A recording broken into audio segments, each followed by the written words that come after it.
2022 justru malah turun perlinsosnya. Padahal target Pak Jokowi bisa turun 1 digit angka kemiskinannya. Kalau dari Komisi 11 bagaimana melihatnya? Jadi meski turun ya Mbak Mano, angkanya masih besar ya, 430 triliun. Iya. Ini menunjukkan bahwa komitmen kita itu tinggi. Karena memang filsafat konstitusi kita bukan survival of the fittest, yang menang yang kuat, tetapi survival of the weakest. Ya. Jadi itu sebabnya jelas sekali dalam konstitusi kita fakir miskin, anak terlantar dipelihara oleh negara dan yang lain-lain. Itu yang pertama. Terus yang kedua, meski turun tadi sekitar 12% ya, tetapi ini kalau kita bandingkan dengan inclusion error dan exclusion error, kesalahan inklusi dan eksklusi yang diperkirakan jumlahnya 15%. Sebenarnya kalau tepat sasaran ya, kalau ini programnya lebih tepat sasaran, secara real tidak berkurang.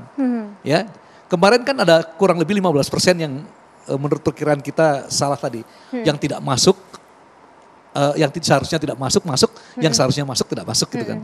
Gitu. Ada miss di sana ya, Prof? Iya. Pak Faisal, dengan strategi yang kemudian dicanangkan oleh pemerintah dalam hal ini mengurangi perlinsosnya, mungkin direalokasi ke pos yang lainnya, apakah ini sudah tepat?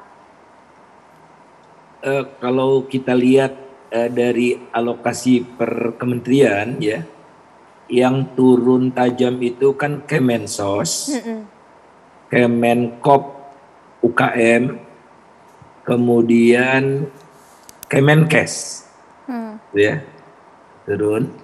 Nah yang naik turun juga pertanian, Kementerian Pertanian, Kementerian Lingkungan dan Kehutanan.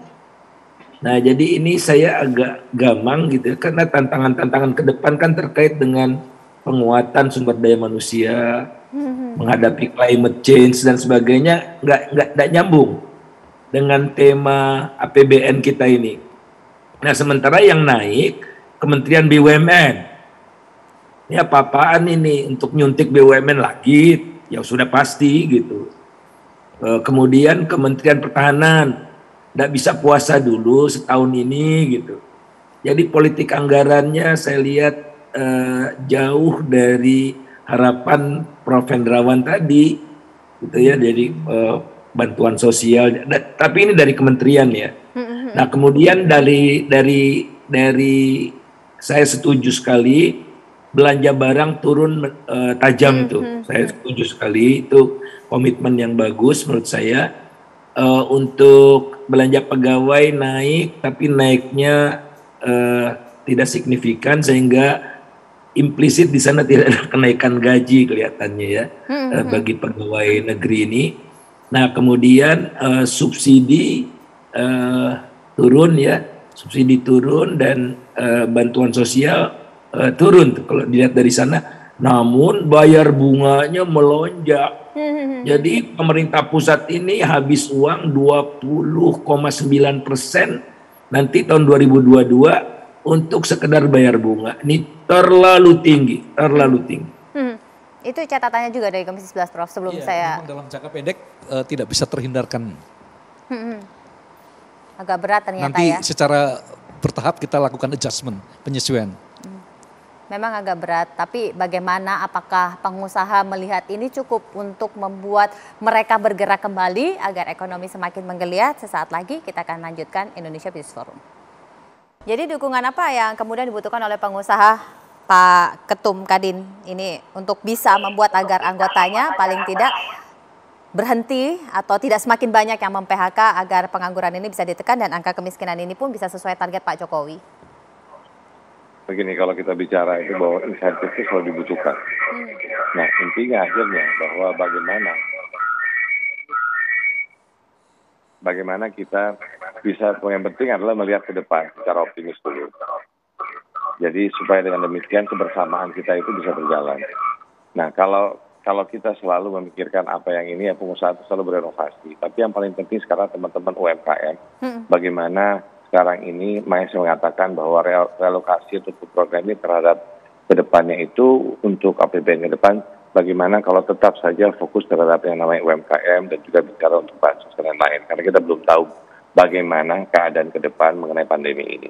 Nah, tapi di sisi lain, janganlah juga kita dibebankan dengan pajak-pajak yang bermacam-macam, yang dimana keadaan pada saat ini memang lagi susah. Jadi yang utama adalah bagaimana kita bisa bekerja sama usaha, karena itu yang paling utama. Kalau bisa enough, tidak perlu insentif.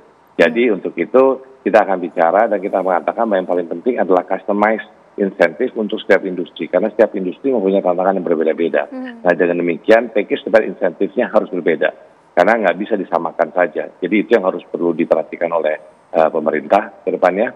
Nah, lalu bagaimana juga memperpanjang restrukturisasi. Contohnya tadi Pak Faisal mengatakan mengenai perbankan, karena memang itu akan membantu. Karena khususnya lari-lari daripada usaha itu adalah mengenai permodalan. Nah, dengan demikian bagaimana kalau bisa diberikan suatu insentif untuk dari konteks pengusaha melewati perbankan, supaya diberikan room, supaya diberikan relaksasi.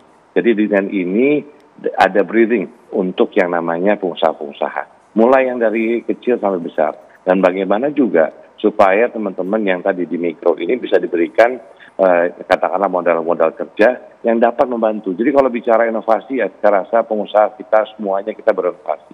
Jadi paling sedikit pendanaan adalah utamanya, karena kalau kita bicara roda ekonomi, apa sih yang bisa menjalankan roda ekonomi ini? Satu-satunya oli daripada roda ekonomi ini adalah, katakanlah itulah uang. Jadi tinggal bagaimana berapa besar yang bisa disodorkan ke dalam roda ekonomi, supaya roda ekonomi ini bisa berjalan.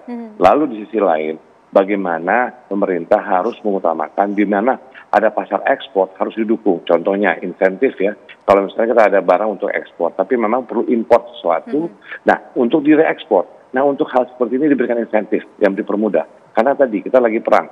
Nah contoh tadi mebel itu, juga yang lain-lain, secepatnya kita memberikan insentif itu.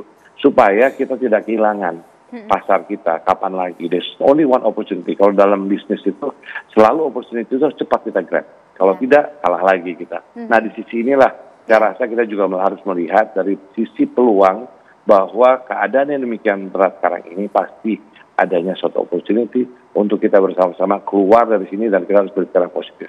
Mungkin itu Mbak Wana, supaya janganlah kita selalu pesimis, let's move forward, udahlah, yuk kita jalan. Ini udah ada PPN jadi, tinggal kita bicara dengan pemerintah lagi, bagaimana fleksibel ke depannya, supaya bisa melihat insentif apa yang bisa diberikan. Mungkin itu dari saya. Pak Iskandar, silakan terakhir.